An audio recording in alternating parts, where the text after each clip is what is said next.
4th episode, it's very hard to visualise Space Marines actually moving. They move, you know, at full speed in their armour. They are quick, they're lightning fast, even when fully plated up. That is a mental image that doesn't work. You know, something that heavy, that heavily armoured, moving that quickly just does not compute. It shouldn't happen, because they should be too heavy to do it. There should be too much weight. It just shouldn't be a thing that can be done. Actually showing that well, showing that properly, it makes them even more terrifying. It's like as if it wasn't enough that they are holding, you know, they are literally blasting people in half with a single shot. It turns out they can sprint over to you and stab you in the neck before you can blink. It's so well done. It represents them so well. And of all of the... I mean, there's so many really good fan projects out there. There are so many. And to put one above all the others, I don't think is fair. For instance, Hell's Reach is really, really good. But it's a different style.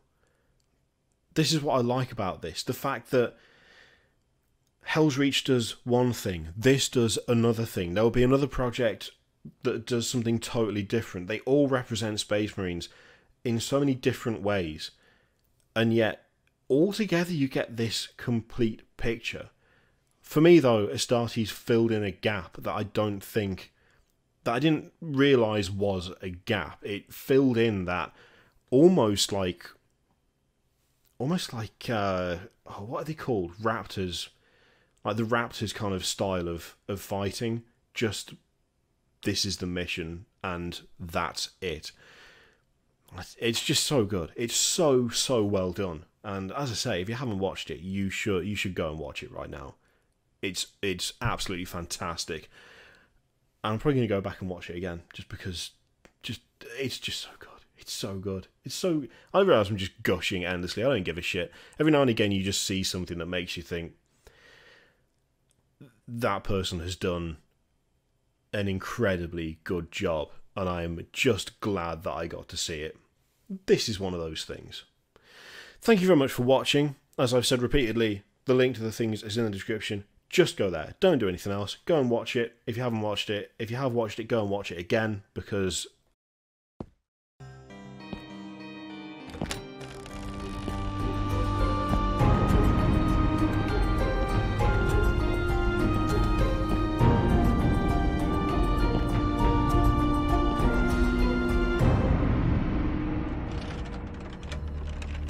Formidable companions and the devastating Macedonian phalanx epitomised the conquests of Alexander. Yet there were many other units in Alexander's army besides his mighty Macedonians, many of which specialised in performing roles critical to some of Alexander's greatest military triumphs. In this episode, we will have an in-depth look at these units. The Macedonian army was lacking in terms of light infantry, having very few archers and skirmishers. Instead, Alexander's greatest light infantry came from outside his home region. One such unit were the Agrianians. Hailing from the upper Strymon Valley, the Agrianians were a Paeonian tribe with a prestigious history. The Thracians, Illyrians and Paeonians were all famed for their versatility and skill as light infantry, but the Agrianians stood out above the rest. This was in no small part due to their homeland's terrain. Its rugged, mountainous landscape ensured these hardened warriors were well suited to traversing and fighting on even the most unforgiving terrain, where speed and mobility triumphed above all else.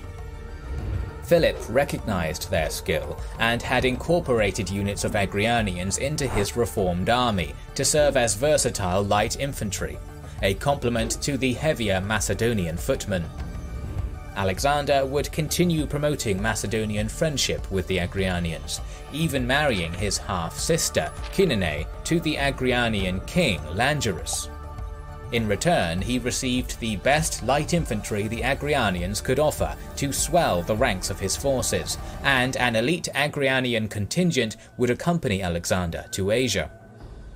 Each Agrianian was equipped in a similar style to the Peltast.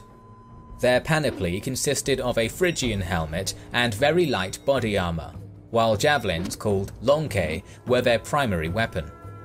Alongside javelins, each Agrianian warrior also carried a pelter shield, as well as either a sword or spear for close combat. As with all light infantry, mobility was the key to the Agrianians' deadliness. In battles, Alexander would place them on the right side of the infantry line to cover his prestigious right flank. Furthermore, on any lightning marches undertaken by Alexander through harsh terrain, the Agrianians were included. Not only was their expertise at both traversing and fighting in mountainous areas unmatched throughout the entirety of Alexander's army, but their light armour meant they were ideal troops to accompany Alexander across desert terrain. Consequently, they were regularly assigned for special missions where mobility was key. It was the Agrianians, for instance, that Alexander tasked with defeating a numerically superior Persian force situated on foothills to the right of Alexander's force during the Battle of Issus. Although vastly outnumbered, the Agrianians easily overwhelmed their Persian counterparts as they excelled at fighting in this terrain. The Agrianians were a critical part of his army throughout his campaign, and he reinforced them with units from their homeland whenever possible. Alongside the Agrianians, Alexander also had archers, organised into companies of 500 men. He had 2 battalions of bowmen in his army at the beginning of his campaign. Although some Macedonians appear to have served as archers, the most notable contingent was that comprised of Cretans. Situated in the southern Aegean, the island of Crete was famous for its archers. Rough terrain dominated the island's landscape, rendering phalanx warfare useless. Rather than embrace the hoplite tradition of mainland Greece, the Cretans prioritized the bow as their weapon of choice on the battlefield. Their self-bows were likely made from either yew or cedar wood, the best available on the island. Each Cretan was also equipped with both a sword and a small bronze pelter shield to give them more protection if it came to hand-to-hand fighting. As the mainland Greeks regarded archery with disdain, the Cretans soon became some of the most feared archers in the Hellenic world. For many years before the rise of Macedon, Greek armies had recruited these bowmen as mercenaries to complement their armies. Alexander was no different, and his Cretans soon became the elite company in his archer regiment. In battle, Alexander would usually deploy most of his archers to fight alongside the elite Agrianians on his right flank. Together they acted as agile skirmishers who would cover that side of the Macedonian line.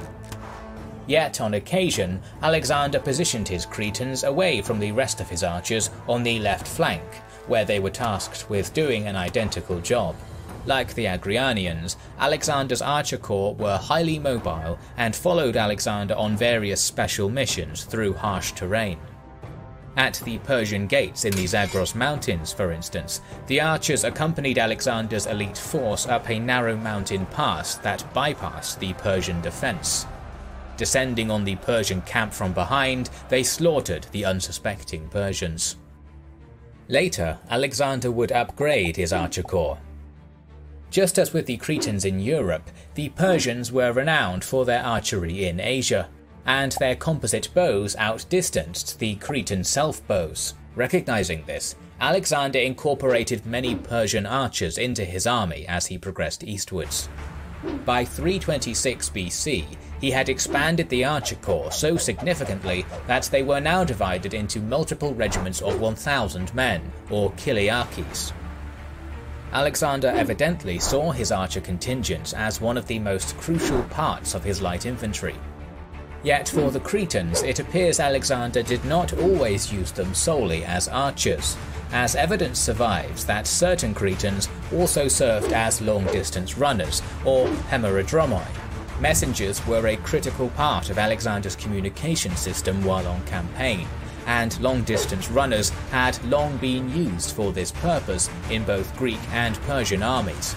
Most famously the Athenian Phidippides following the Battle of Marathon. Thanks to Crete's uneven terrain, long-distance training races occurred regularly during any Cretan's military education.